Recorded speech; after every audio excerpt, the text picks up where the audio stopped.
welcome to the Q4 FY2024 Tejas Networks Limited conference call hosted by ICICI Securities. As a reminder, all participant lines will be in the listen-only mode, and there will be an opportunity for you to ask questions after the presentation concludes. Should you need assistance during the conference call, please signal an operator by pressing star then 0 on your touchtone phone.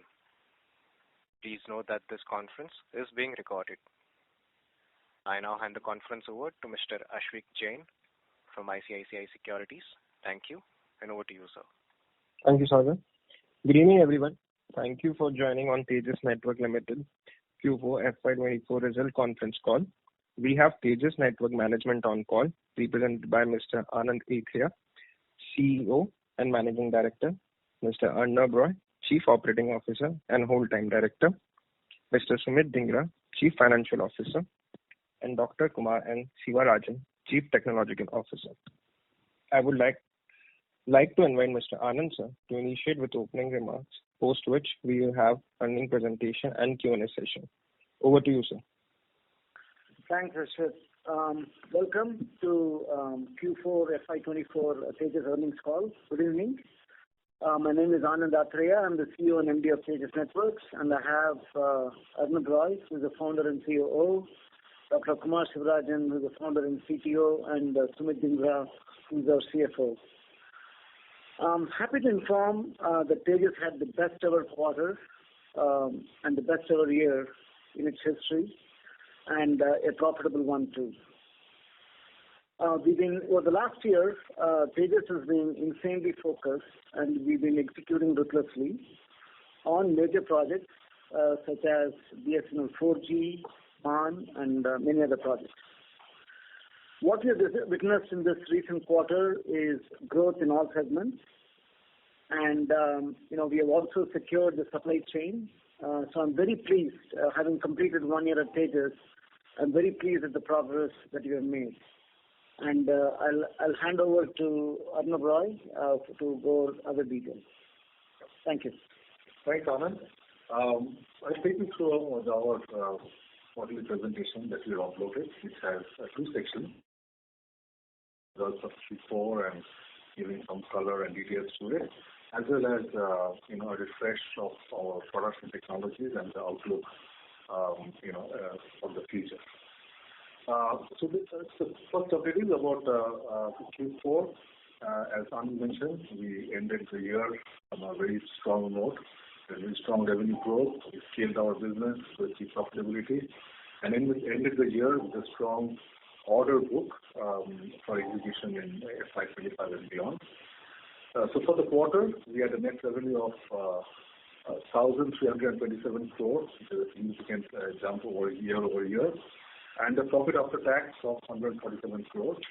For the year, we ended with 2,471 crores, again a strong growth from the previous year, and a PAT of 63 crores. We also ended the year with an order book of more than 8,200 crores. To add some more color to the quarter, we made a lot of progress in all fronts for both wireless and wireline business. For wireless, we shipped a lot of equipment for the 4G 5G RAN in the BSNL network. We shipped more cumulatively, more than 10,000 sites have been shipped, and the installations are progressing quite well. Apart from this, we've also engaged with several other customers for our RAN products, and as of now, we have multiple ongoing proof of concepts, POCs, with potential customers in a private and utility verticals. So we've started making business development progress beyond the immediate BSNL opportunity. We made good progress for our wireline business as well. I think one of the highlights was completing the supplies of the large volume of IP/MPLS routers for BSNL's PAN network, which is the backhaul network for the 4G 5G wireless network. And this is one of the largest deployments of indigenous IP/MPLS routers in India. It's close to 50,000 routers deployed in BSNL network, and it is completed supplies.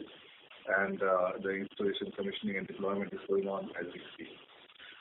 We also had several strategic wins for our WDM and our switching routing products in the critical infrastructure sector. We entered into a strategic partnership with Telecom Egypt for our FTTX GPON equipment. It includes, apart from local manufacturing and supplies, sharing the experience of BharatNet and NKN network projects in India, and also contributing to the training and manpower development in Egypt. They are also gateway to many countries with whom they have free trade agreements, and could be a potential gateway for supplies to many countries in Africa and Middle East. Some of the other highlights are the approval of our CLI application and the grant of 32 crores for the past year of FY2022-2023. And also, Concall Labs, our subsidiary, also got approved under the Semiconductor DLI scheme and received their incentives as well. During Q4, Tejas and subsidiaries were granted 22 patents, and the total patent count, approved patent count of 335. A few corporate updates.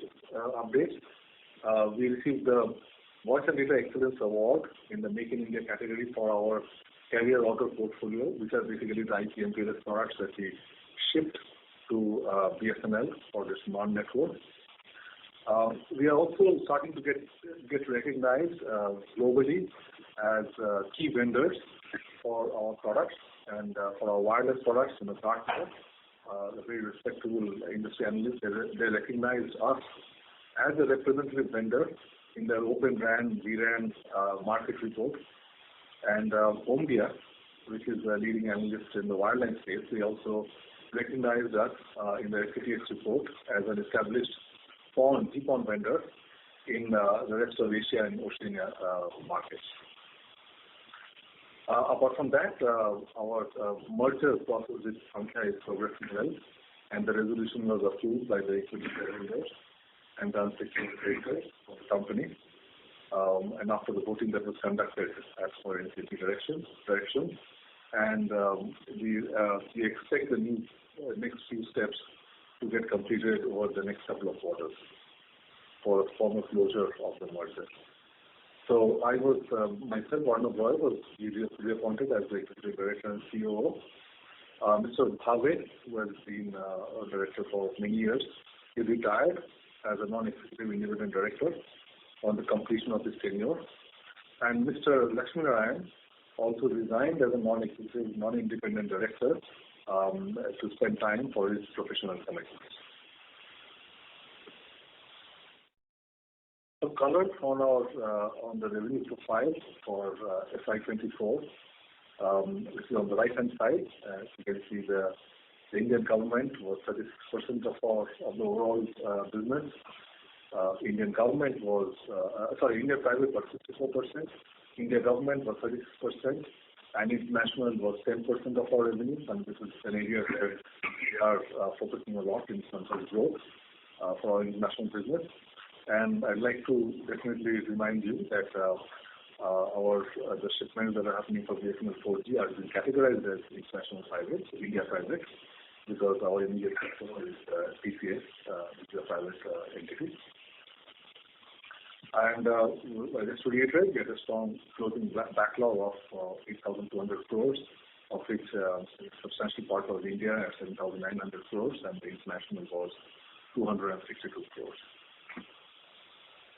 I'll now hand you over to our CFO, Sumit, to give some details about the financials. Good evening, everyone. From a financial perspective, we had a revenue of 1,327 crores for the quarter. It was a growth of 343% over the previous year, same quarter. EBIT of 248 crores and PAT of 147 crores. This implied an EPS of 8.6. From a full year perspective, aggregate consolidated revenue was 2,471 crores and EBIT of 83 crores and PAT of 63 crores with an EPS of 3.7. So from a both on a quarter-on-quarter perspective and on year-on-year perspective, we had a strong growth this quarter. Some of the other key financial indicators, if you look at net worth of about 3,150 crores, inventory of 3,700 crores, a decrease compared to the previous quarter, which was around 2,680 crores. Predominantly because we are, as mentioned in the previous call as well, we are securing long lead items for expedited delivery of some of the projects, including the BSNL 4G project. And as we go along, as the project continues to get executed, inventory will get absorbed. Our trade receivables stand at around 1,458 crores at the end of the year. This is partly also linked to the revenues that we've done during the quarter. We've had collections over 650 crores this quarter. Working capital increased to about 1519 crores. Again, driven main by inventory and receivables. Our cash position at the end of the year was 641 crores and working capital borrowings of 1,744 crores, which is essentially all for working capital. Okay, thanks, Sumit. So as a recap of what happened in FY24. FY24 has been a milestone year for us. We had a significant growth in revenue and turn to profitability starting with Q4.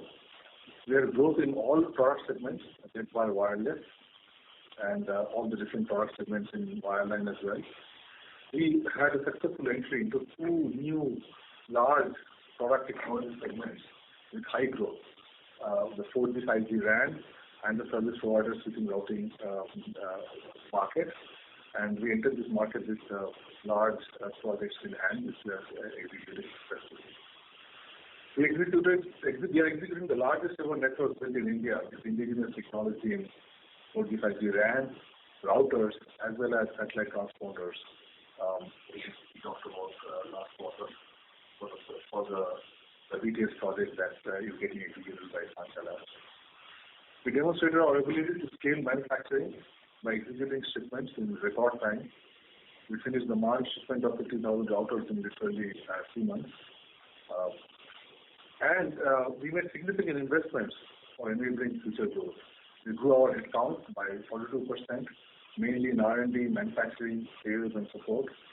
We expanded our facilities for supporting our growth in R&D and manufacturing operations. And we also made major capex investments in R&D and manufacturing. And we have been talking about this over the last couple of quarters as well. So I'll quickly switch on to a little bit of a refresh of our business. As you know, we make end-to-end products for building telecom networks.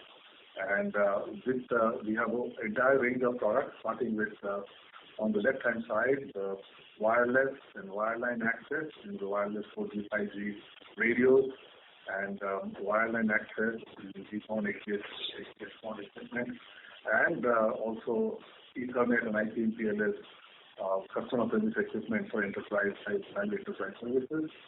We also have the metro aggregation products, which is in the middle of the slide, the middle section of the slide, with multiple technologies within the metro aggregation network. And then we have the metro core and long haul products using DWDM and OTN technologies. And all of these managed by a single network management solution. So this kind of gives us a unique advantage of being able to build complete end-to-end networks for any customer. So that's where we are today as our products. And the key applications that we serve are the four key applications. One is the mobile RAN, the 4G 5G mobile RAN network, and the backhaul network. That's the big project that we are discussing right now. Our equipment is used for doing wholesale and enterprise data services. A big section of our business is home and business broadband, and we are deployed in ISPs, several ISPs globally, and also networks for critical network infrastructure, such as the utilities, power, rail, oil and gas, where our equipment is used to build their critical networks for the captive networks, for their SCADA applications, and also for their wholesale network bandwidth business. So our products are targeted towards very high growth market segments in wireless and wireline. And on the left-hand side, you'll see the addressable markets for the RAN and core, which is growing significantly, large market, growing significantly over the next 5 years. And also on the right-hand side, you look at the wireline market. These are our addressable markets, which has even stronger growth. And all the segments that we are in are seeing strong growth globally, both in India as well as in global markets. So looking forward to the future, beyond the overall market growth, we are looking at several high-scale opportunities, both in India as well as internationally. In India, we have the visibility of several large projects, which are one part of it is, of course, the BSNL 4G, 5G continued investments. There are going to be more investments in 4G saturation networks for the pan-India 5G networks and for their backhaul expansion. For the private telcos, we anticipate a lot more capex spending happening for their 4G, 5G networks, and similarly for the short-haul networks for the mobile applications. We all know about the BharatNet Phase 3 project. The initial specification and tender documents have come out, and it's in the process of getting finalized. And just the capex that we see, which is being asked for, is more than $500 million. That's the initial estimate, and it's going to be more than that. And the other part is that the broadband rollouts in India continue with full steam, and we see the plans of all the private operators and the ISPs, where more than $600 million of investments are planned over the next few quarters. So these are summary of some of the significant projects and the opportunities that we see which are addressed by the product portfolio that we have. Similarly, globally, there are huge investments going out in broadband equipment, where more than $100 billion are getting spent in the US and Europe, as you know, the BEAD projects and the others in Europe, which is actually bridging the digital divide in the different countries by expanding their rural broadband network, and a huge investment is going over there, which are addressable by our products. There is a large replacement market of 46 high-spending equipment in the EU and the US, and more than $5 billion have been assigned for that market.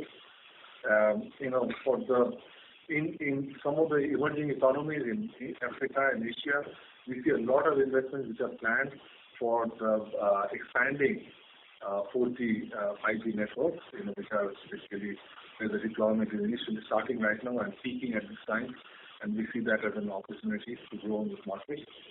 And a lot of investments are actually planned for utility modernization. The actual budget is higher, but we see more than $8 billion of addressable market for helping transition utility networks from the traditional SONET-based equipment to IP-based networks, and that's another technology that we are very strong in.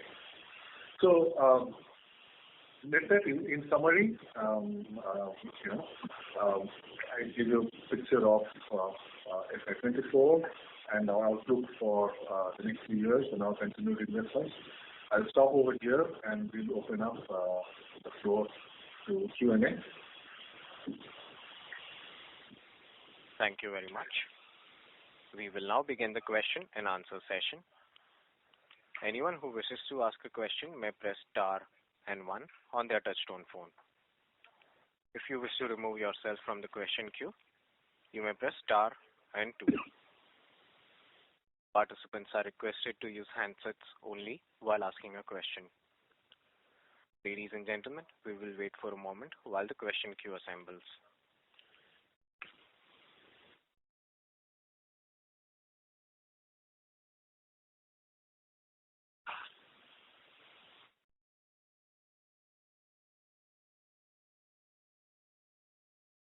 The first question is from the line of Sohan Joshi from ASC Consultants. Please go ahead. Am I audible? Yes, sir. Yes, Sohan. Congratulations for these numbers. So this backlog order of 8,200 crore doesn't cover the 5G order side, right? It's just for the 4G coverage of 1 lakh sites, right? That's correct. It just covers our existing backlog using 4G and other wireline the order book that we have. It doesn't cover 5G upgrades. Okay. But my second question is, this system on chip IP design regarding the semiconductor developed by the Shankhya, I presume it will be captively consumed for first by a 5G wireless equipment, and then we'll market it for the outside market, right? So the current SoCs are actually getting used, one of the chips for their satellite transponder products, which has been designed using the semiconductor. The newer chips that they are designing, we will evolve our products subsequently when the chip products are ready. But our current 5G products are not held up by that, because our current generation products are getting designed and will get launched this year. And when their semiconductors gets ready, at the time we will look at optimizing the equipment at that point of time. Okay, sir. That's it from my end. Thanks a lot, sir. Thank you. The next question is from the line of Santosh Sinha from MK Global. Please go ahead. Thanks for taking my question. My question is regarding the BSNL project. So what exactly is the timeline for this project? Is the whole of 20 portion will be executed in FY25 alone, or will it be over to FY26 as well? Is there issues related to BSNL as well? Because we were reading... Mr. Sinha, your line is breaking up. Can you please see your cell phone reception? Yes. So my question is regarding this BSNL project. So we were reading about some news articles that there has been concern regarding delays in the project, and BSNL is also looking for help from other vendors as such. So do you want to comment on that? And what kind of and last question is, what kind of margins do we expect in the long run? Okay. So we have asked 3 questions, Santosh. So first thing is BSNL supplies. Yeah, I think we expect to finish our supplies in this financial year, in the FY25 itself, right? And a significant, most part of the network will also get deployed and commissioned during that time. So there's the answer to the first question. Second question was about news reports that have come up, and just to reiterate what that report really meant, which is the subsequent clarification that came. See, the RAN equipment is actually getting deployed all across the country right now in different zones, right? North and then west, and other zones also started right now. But what has happened is the core has been deployed in few of the zones, not in all of them. So wherever our RAN is getting deployed and installed, at that time, whenever the C.dot core is not there, the equipment is getting integrated to the existing core. So when the C.dot core gets deployed in those circles, in those zones, they will get parented to the C.dot core as well.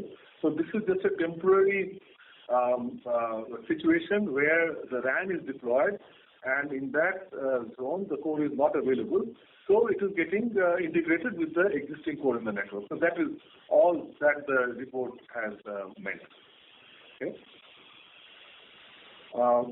Your third question was about margins.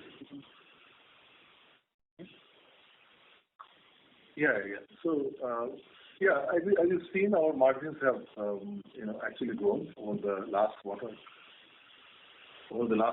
And, going forward, it will be, we don't comment on how the, margins are going to look like, but, as a combination of our wireless and wireline equipment, I mean, we keep saying that our long-term goal is that, as you've seen our historical margins that we had in the company, I mean, over time we'll be going in this direction and achieving those kind of numbers in terms of margins and financial results.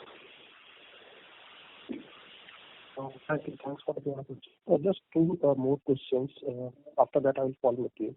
One is regarding international. So what kind of headway we are seeing on the international front? Because ultimately, now FY26 we will have to grow on the international side. So what kind of, are we seeing any new interactions or interest from the clients? And second is regarding BharatNet. So what is the update there, and where can we see actually the revenue coming from BharatNet? Not sure we could follow your question because your line was not too good. I think your question was, if I understand, was international business. I mean, what kind of opportunities we see and how do we see in BharatNet. If you recall the last slide that I presented on the immediate and in the upcoming opportunities in international market. Yes, I mean, we are increasing our focus and investments in international markets, and all the we've kind of given you a big picture of the opportunities that we're looking at, both in the US and Europe, as well as the kind of opportunities in utilities as well as the emerging markets. And there are several projects and opportunities we are currently engaged in these markets, without giving a lot of details. But that's going to be a focus area for us. That's going to be where our investments are also going to happen in the next few quarters. So that's internationally. Now, as far as BharatNet is concerned, as you know, the project is already announced. A lot of the technical documents and tender documents are out. But right now, the questions and clarifications are going on with that tender. And we expect that sometime during the year, the tender will be paid and completed and so on. And a lot of the active equipment over there is for IP/MPLS routers, the kind that we have and that we have shipped to BSNL, and also for the FTTX equipment or GPON equipment, OLTs and ONTs. So we are well covered in terms of products for the opportunities in BharatNet, in the upcoming BharatNet tender. I hope I have answered your question. Thank you, sir. Thanks a lot. Thank you. The next question is from the line of Deep Mehta from Bank of India Mutual Fund. Please go ahead. Hi, sir. Thank you for the opportunity and congratulations for a very robust set of execution which you have done for this quarter. I just have one question. This stretching of our working capital cycle, how should we look at this number as we ramp up our orders, and what can we steady state working capital cycle, if you can comment on that? Thank you. Yeah, I'll let Sumit take this question. Please go ahead. Yeah. So, as we commented earlier, the working capital currently needs to be looked at in context of the BSNL 4G project. We're in the midst of executing this large project, which is 7,700 crores worth of value over the next 2 quarters. Now, a lot of working capital build-up is in context or in preparation for execution of that project. Now, as we go along over the next couple of quarters, you'll see eventually the working capital tapering down as the execution progresses. Thank you, sir. Thank you. The next question is from the line of Ashish from JM Mutual Funds. Please go ahead. Yeah, thanks for the opportunity. So in terms of our rank, if you could highlight the competitive scenario in the Indian market. We understand there are international players also selling similar radios. Is there a cost advantage for private telcos? So basically, are our products cost competitive? And if you could also highlight whether there is a difference in technology stack for 4G and 5G band between us and those guys. Yeah. See, we have bid and won in this in the large BSNL network, and BSNL has ensured that they get the most competitive prices which are available in the market. So you can be rest assured that the products that we have designed and that we're selling are extremely competitive as far as the global operators go.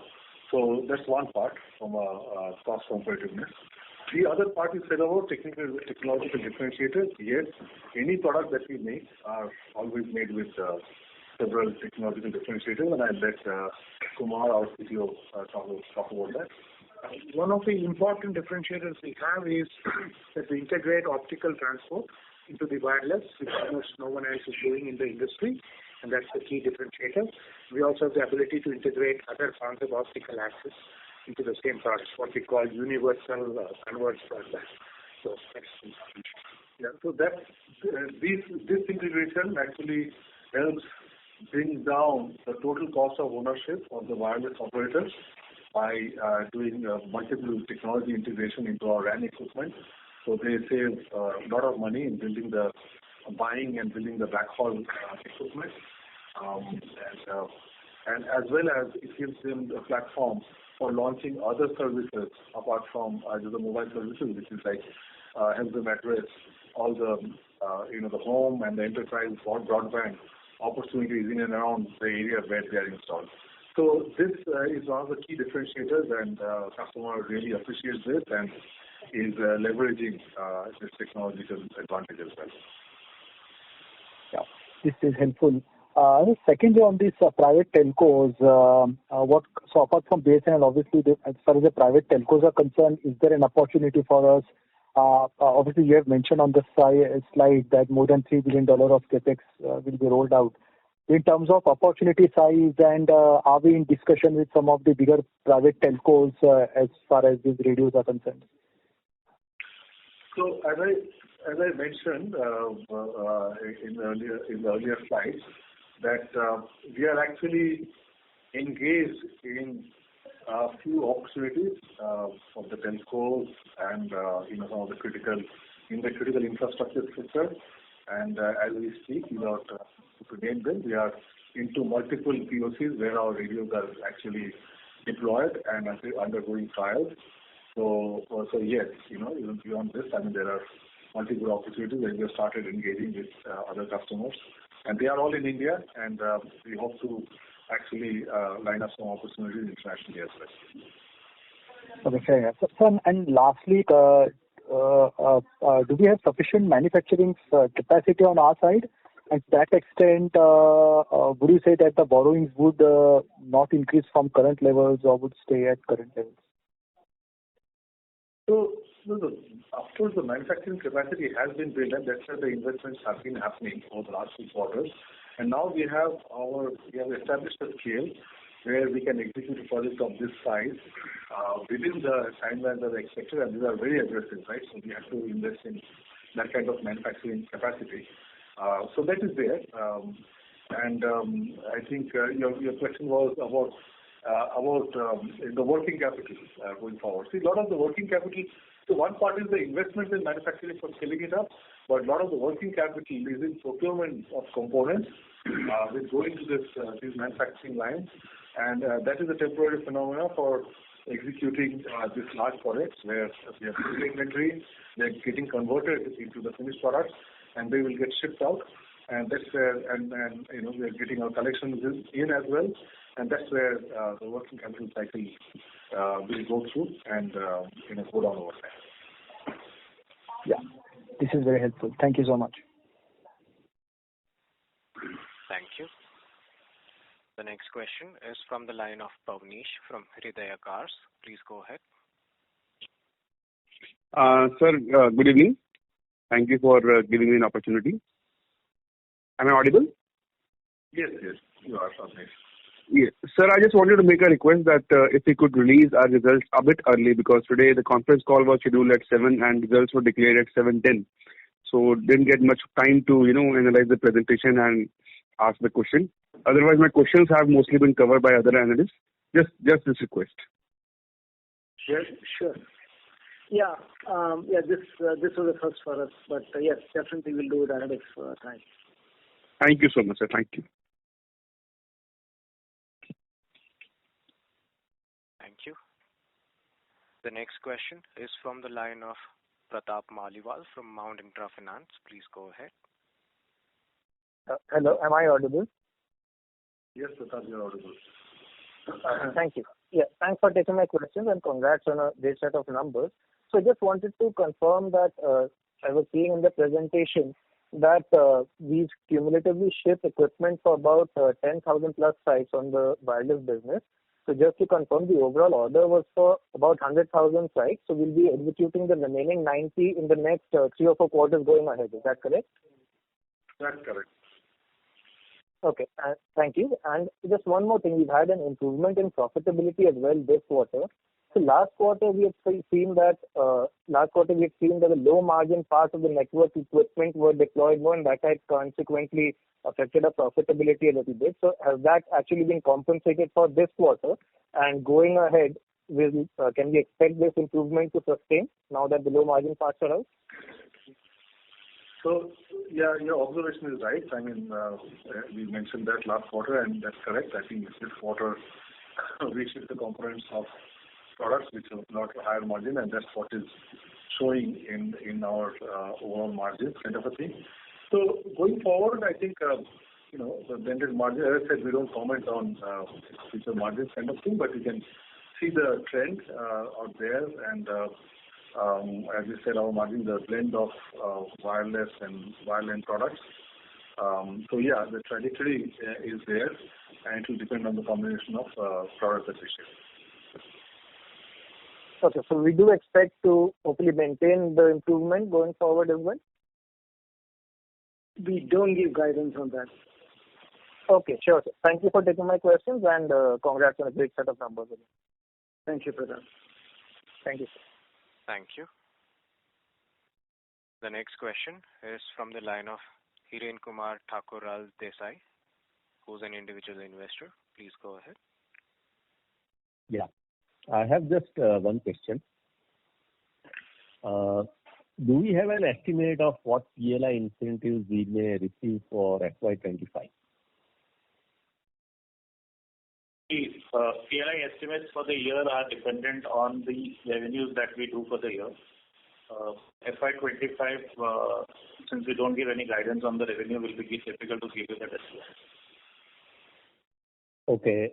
Can you provide some percentage of revenue as a incentive that is there? I mean, what is the percentage number? The policy states that the PLI would be between 5 to 6% of the manufacturing revenue, which is incremental revenue over the base year. So for every year, whatever is the manufacturing revenue, less the revenue for the base year, on that number you get, let's say, 6% kind of PLI. Okay. Thank you. That answers my question. Thank you. The next question is from the line of Prathamesh Diwar from Tiger Assets. Please go ahead. Yeah. Firstly, sir, congrats for your great set of numbers. So just, I was having just one question. How are we looking at a strategic partnership with Valiant Communication? Are we looking at any acquisition which will help us doing any backward integration? Like, with Valiant Technologies, we have a very strong partnership going over many years. They are our key partners for our utility markets, where their teleprotection technology gets integrated with our transmission products to provide a very optimized solution to our utility and critical infrastructure customers. So that partner, is a little bit of an orthogonal set of products between both companies, but they work very well together to address this market. And this is going to continue, right? We are looking at opportunities together in markets not only in India but globally. But that's how it will continue. Okay. Thank you so much, sir. That's it from my side. Thank you. The next question is from the line of Gurvinder Juneja from Fortuna Investment Advisors. Please go ahead. Hi. Thank you, sir, for taking my question.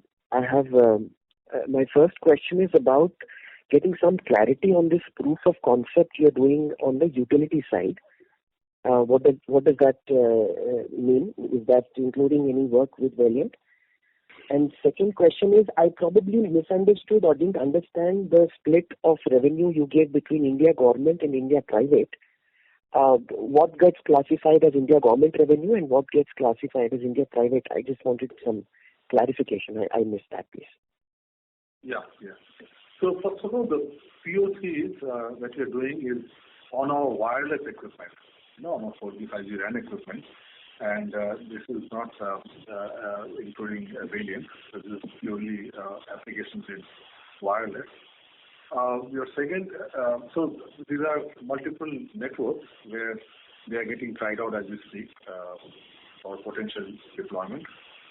The second question is about India government and all. As you know, we split our revenue,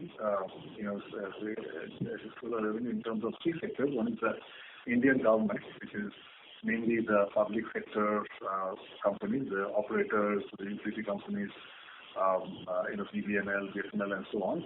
And then the Indian private, which are the telcos, private telcos and ISPs in India, which is India private. And the third part is the international customers.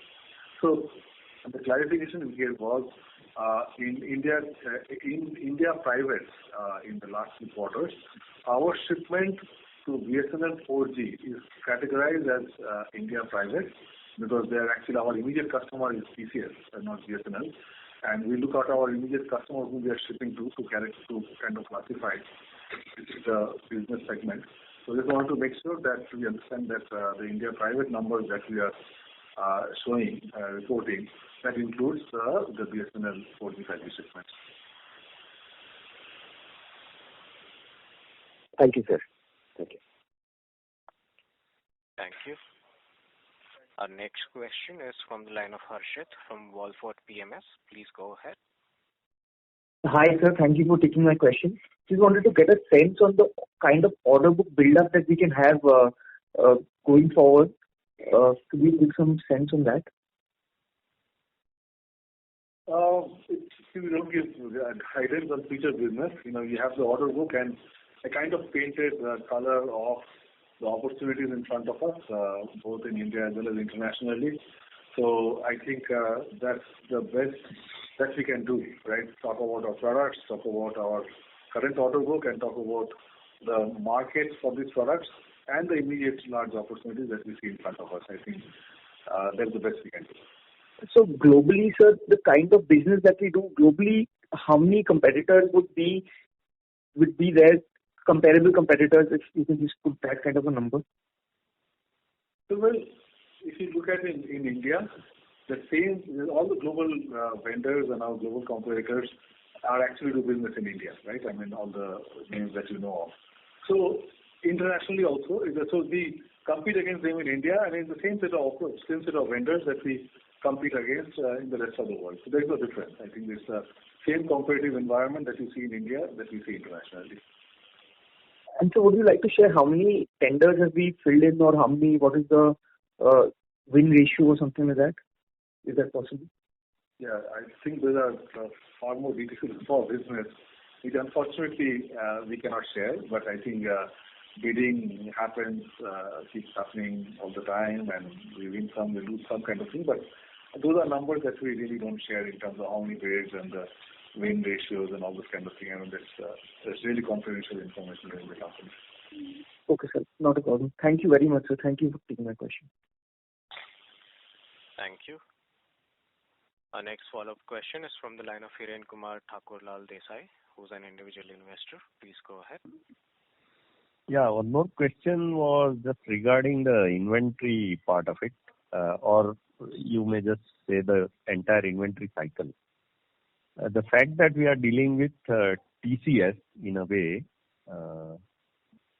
do we have a sort of better estimate or better certainty in terms of how long that cycle will be? I mean, what is the inventory turnover that we need to maintain, especially for BSNL business? Okay. See, as I mentioned, this project is a 7,700 crore worth of project. The execution in terms of number of sites is at 10,000 sites as against 1 lakh sites. So it's about 90% yet to be executed. And from a lead time procurement, we've done some advanced procurement to be able to ship these products in time. Now, purely from that perspective, if you see the order size versus the inventory, we have inventory for the next few months of delivery. We've not fully yet procured all the inventory for the project, but a significant part of it is in place, and it helps us have that assurance with respect to being able to deliver.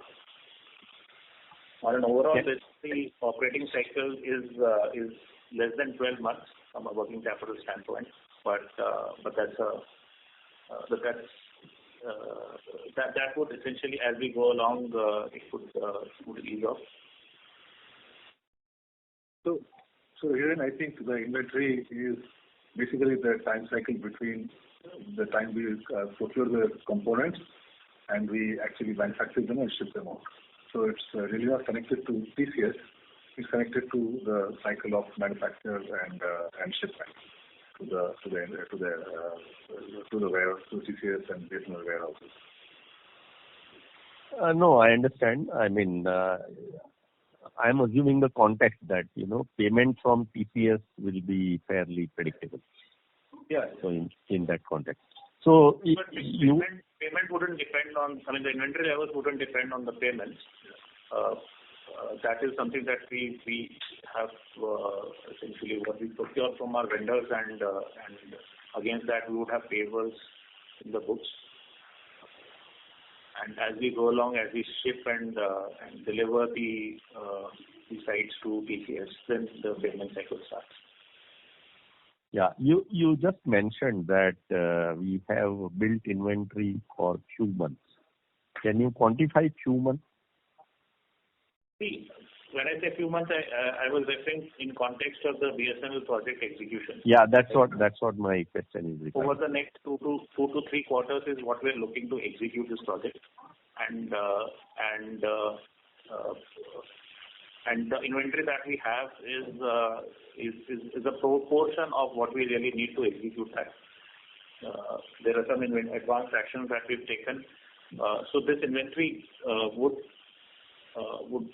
let's say peak up a little bit from here, and thereafter, as the execution progresses, we would progressively see it coming down. Okay, in that case, are you in a position to specify? Okay, not exact, but some ballpark number as to at what level will it peak? It's difficult to give any guidance on what level would it be. Maybe next 3 to 4 months is where you would see this peaking up and then possibly coming down. But as I said, it depends on the pace of execution for the project. Okay, fine. Yeah, thank you. Thank you. We will take our last question from the line of Sohan Joshi from ASC Consultants. Please go ahead. Thanks a lot, sir, for taking my follow-up question. Just want to understand when will be the PO of the 5G sites will be out? Will it be out by this year only, or first the entire execution is completed, then the PO will be out for the 5G sites? Yeah. So the PO, see, it's not. We don't wait for the entire project to get over. We'll be doing a POC for this 5G upgrade in the next few months, and once that POC is completed, I think we expect to get the 5G upgrade business of BSNL. Okay, so that will be for the 40% sites of the existing 1 lakh sites, right? That's correct. Okay, so the current order book doesn't contain that 40% of the upgradation, right? That's correct. It does not contain.